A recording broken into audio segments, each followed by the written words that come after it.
आजम खान साहब जब जेल से बाहर आते हैं तो वो जब मीडिया कर्मी आपको लेकर सवाल करते हैं तो वो तो ऐसा नकार देते हैं जैसे जानते ही नहीं है। मैं तो जानता ही नहीं हूँ कौन है ये। गांव वाले इमाम को क्या पहचानेंगे मोहतरम। अपने शहर के इमाम को, इमाम शहर को, इमाम मुफ्ती को नहीं पहचानते।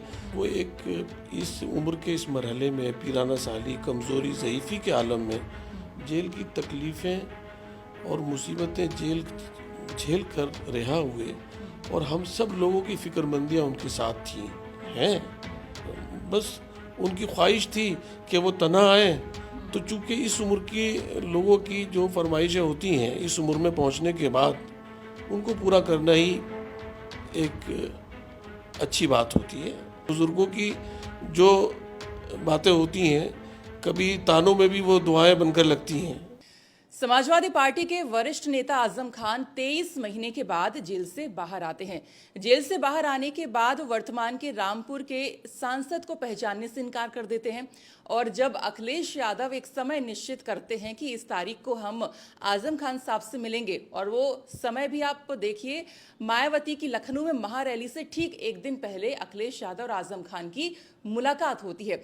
लेकिन आजम खान पहले ही कह देते मुलाकात से पहले कि वो सिर्फ अखिलेश यादव जी से अकेले ही मिलेंगे और कोई भी साथ नहीं होगा सिवाय सुरक्षा कर्मियों के।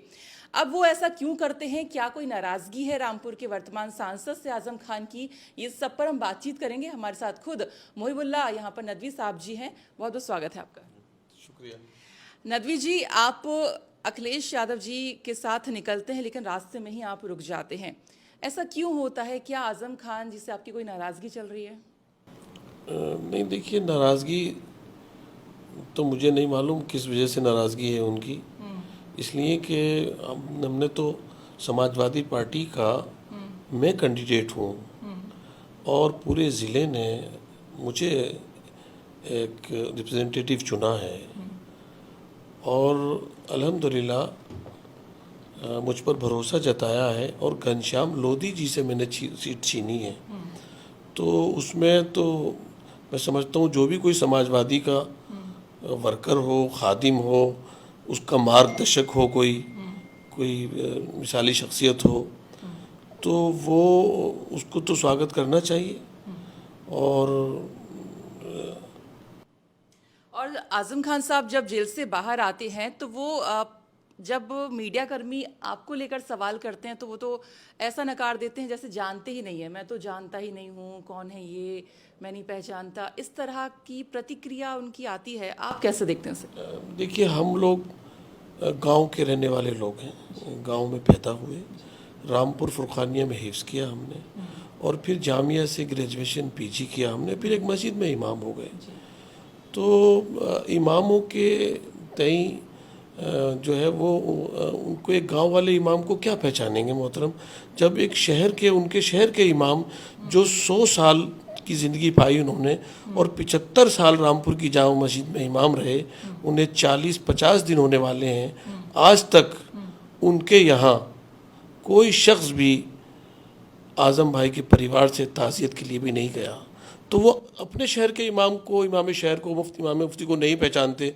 मैं तो मुफ्ती महबूब साहब मरहूम का खादिम हूँ, उनका कफश बरदार हूँ। तो वो बहुत बड़े लोग हैं, हम लोग बहुत छोटे लोग हैं। आजम खान और अखिलेश यादव जी की मुलाकात यहाँ पर होती है, और लेकिन उससे पहले हम एक नाराज़गी की बात कर रहे हैं कि ऐसा क्यों होता है। जैसे आपका एक बयान था सुधार गृह वाला जो था, उसको लेके भी वो कहीं ना कहीं नाराज़ दिखाई दे रहे हैं, तो इस पर आप क्या कहेंगे? देखिए, हमें रामपुर की आवाम ने जो सपोर्ट किया है, समाजवादी को किया है और मोहिबुल्लाह को किया है वर्तमान में, हम उन लोगों का साथ कभी नहीं छोड़ सकते।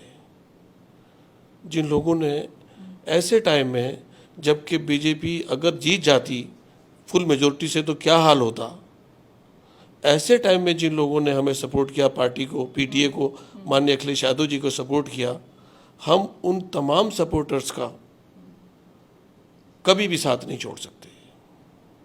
तो आप अखिलेश यादव जी के साथ आप निकले थे जाने के लिए, लेकिन बरेली में ही आप रुक गए, तो आप इसे कैसे देख रहे हैं, मतलब क्या मतलब दोबारा से आप मुलाकात करेंगे या दोबारा से क्या अखिलेश यादव जी आपको रामपुर लेकर जाएंगे? मतलब आगे की अगर मैं बात करूं, क्योंकि इस वक्त तो मुलाकात नहीं हो पाई है, तो क्या दोबारा से आप रामपुर जाएंगे उनके साथ?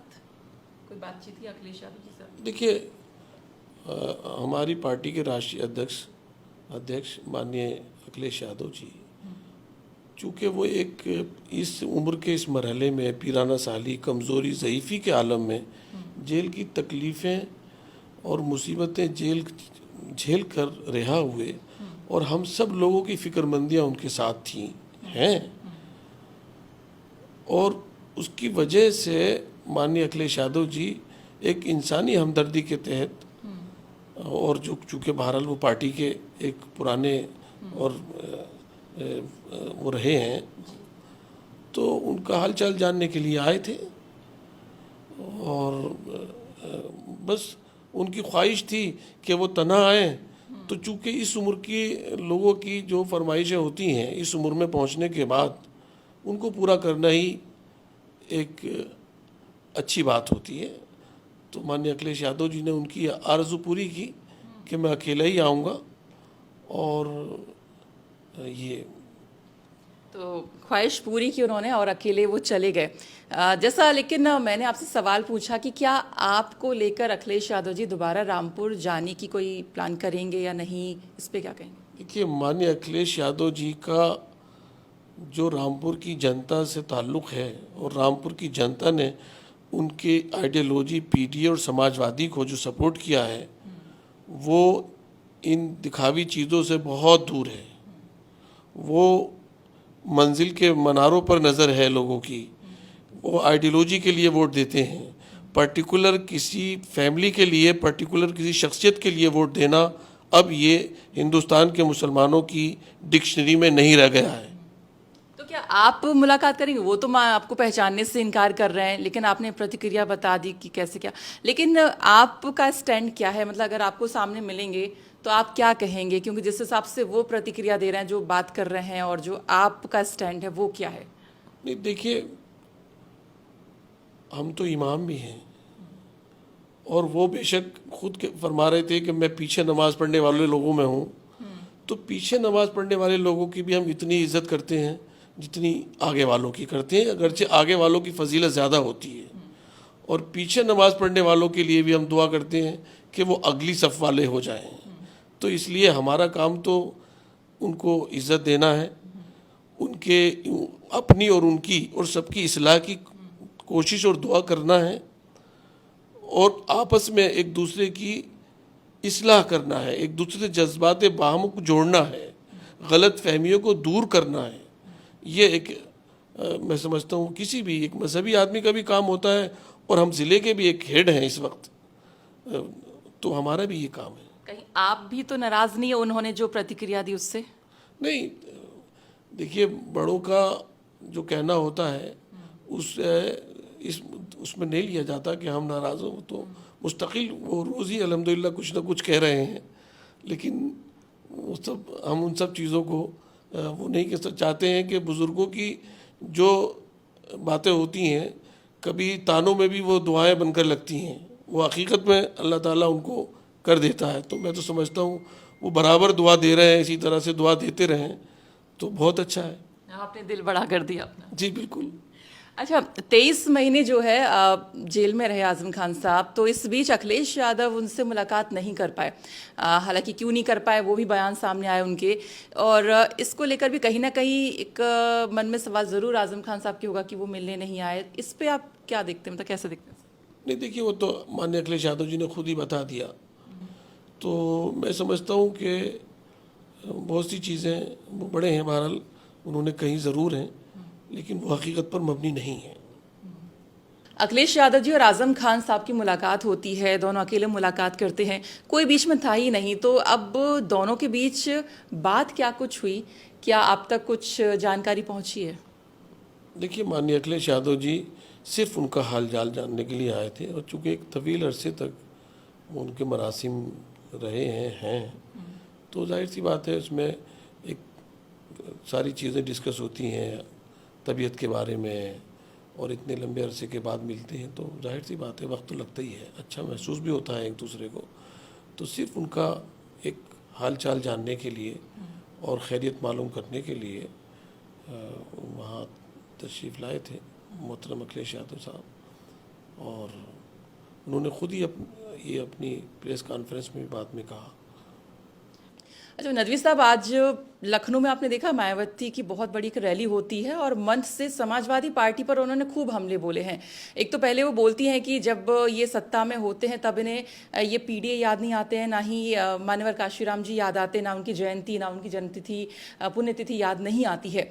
अब जब वो सत्ता में नहीं है तब उनको ये सब याद आ रहा है, इसको आप कैसे देखेंगे?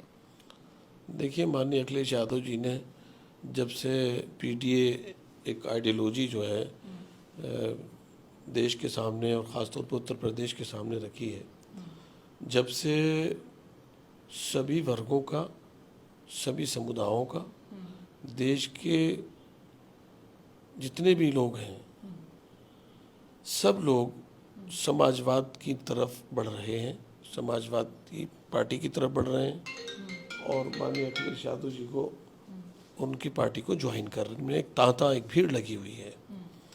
उसकी वजह क्या है कि 27 में लोग चाहते हैं जो वर्तमान में गवर्नमेंट की जो मजालिम है, जिस तरह से लोगों के कारोबार ठप हैं, बच्चों की तालीम के स्कूल बंद हो रहे हैं, रोज़गार नहीं मिल रहे लोगों को और बहुत सी परेशानियों का सामना है, उसकी वजह से एक मजबूत क़ुव्वत इरादी वाला शख्स जो तालीम, खुद भी तालीम याफ्ता है और नई नई जो रोज़गार की चीज़ें हैं, डेवलपमेंट की चीज़ें हैं, उनसे वाकिफ़ शख्स माननीय अखिलेश यादव जी, उनको उस पूरी उत्तर प्रदेश की जनता अब दिल से चाहती है कि वो यूपी का राजपाट संभालें और लोगों को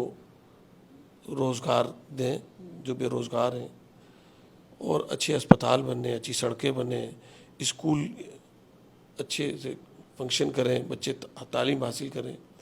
इसलिए मैं समझता हूँ कि अब इस वक्त सबसे ज़्यादा पॉपुलर और सबसे ज़्यादा लोगों के लिए सबकी इसमें हिस्सेदारी है पीडीए में, और तो वो जो फार्मूला है वो सबके लिए एक सरल भी है और आसान भी है और उसमें सबका सम्मान भी उसमें मिल रहा है सबको। अच्छा, बरेली हिंसा के पीड़ितों से मिलने के लिए सपा का डेलीगेशन जो है यहाँ से दिल्ली से भी निकला और वहाँ पर लेकिन पहुँच नहीं पाए, पुलिस ने वहाँ पे रोक दिया। और क्योंकि कहीं ना कहीं जो एक बुलडोज़र की कार्रवाई की जा रही है उससे विपक्ष पूरा कहीं ना कहीं मतलब खुश नहीं है कि ये गलत कार्रवाई हो रही है, चाहे वो हम आप नेता संजय सिंह की बात करें या चंद्रशेखर जी की यहाँ पर बात करें आज़ाद की, या फिर समाजवादी पार्टी के आप लोगों की बात करें, आप सभी लोग इसके खिलाफ ही हैं। तो इस पूरे मामले को आप कैसे देखते हैं और ये जो बुलडोज़र कार्रवाई है इसको कैसे देखते हैं?